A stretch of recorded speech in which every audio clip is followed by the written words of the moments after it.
This weekend, Ottawa announced a temporary exemption for Canadians looking to get home from South Africa with some restrictions. I'm joined now from Cape Town by Charl Coetzee, who's trying to get home to his family in Kelowna. Nice to see you, Charl.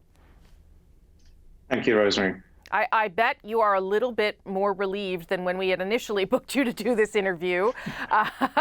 Tell me how you got the news that you were going to be able to get this exemption.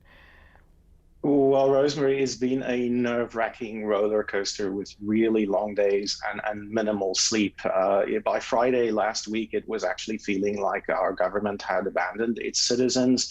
And then we suddenly received this news that the government had heard the issue, worked to resolve some of these difficulties, and it issued this exemption. So going from this very low to this, high of being extremely thankful and overjoyed. It's been totally surreal.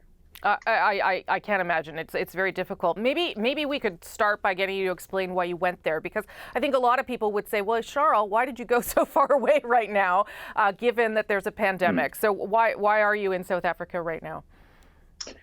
So, Rosemary, my parents live in Cape Town. I have not seen them in 5 years. Among other reasons, because of the pandemic. My dad turned 80 this year, and he spent most of the preceding month in hospital. So, in my view, parents sacrifice so much for their children. I had to come. I really had no choice in the matter. And then, as it turned out, I arrived in South Africa on Thursday, November the 25th, literally hours before the Omicron announcement and then the sudden travel bans. And then by that point, it was already too late for me to go back to the airport to make it out. That quickly, countries around the world had shut down every flight that we rely on for transit here. And, the only remaining options all came with incredible risk of getting stuck in an even worse situation. So tell me what you did do. What did you start to do, and how did you try and extricate yourself from this before this exemption? Well, I think we've been very fortunate that a lady in Toronto started a WhatsApp group, and so we managed to coordinate, and it's approximately 250 odd Canadians stuck in the same situation, in this WhatsApp group. But it's been exhausting because it's been from 5 a.m. in the morning until past midnight, just trying to stay on top of the news cycle. I have booked 5 different return flights to South Africa, to Canada, trying to hedge my bets against different eventualities. Wow. And I guess one of them is now going to work for you. Is that what's going to happen? Yeah, absolutely. That is absolutely the case. And, people say, well, it's your decision to travel. Didn't you think about the risks ahead of time? And yeah, sure. I mean, we've known for almost 2 years that traveling is risky, and we shouldn't expect things to go smoothly. So my wife and kids stayed home in Canada.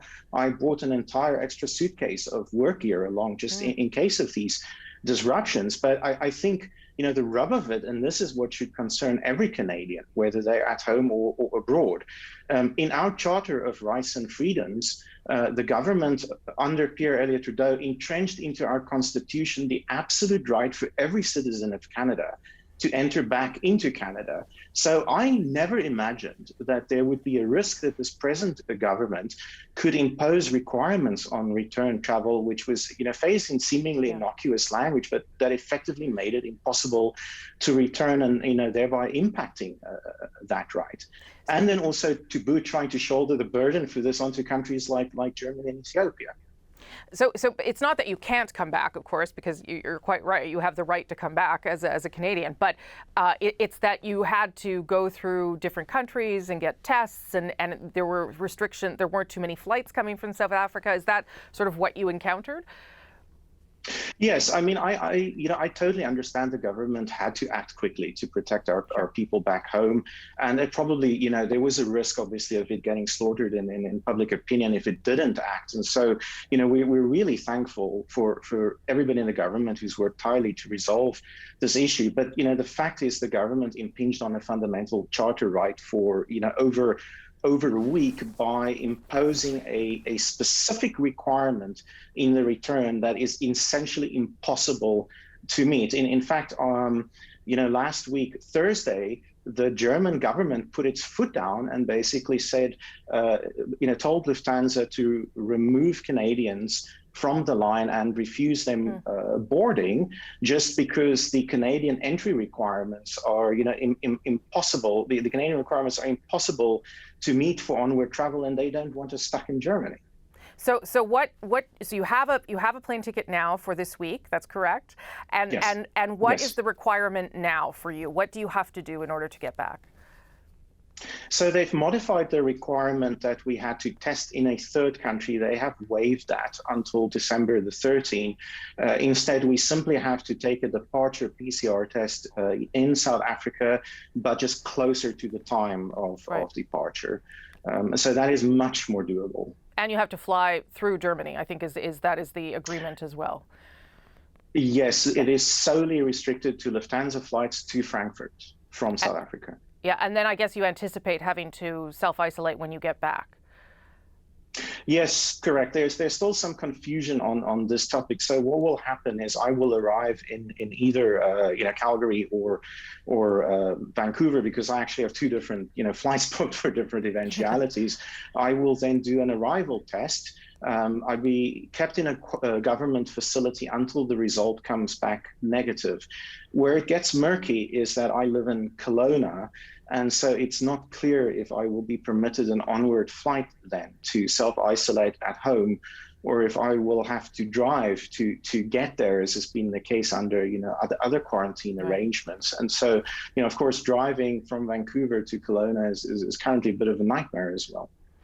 Well, I'm sure you are relieved. I'm glad you got to see your parents, even though it was, all the sorts of complications that you didn't expect. And I'm sure your wife and children are going to be awfully happy to have you home for the holidays, Charl.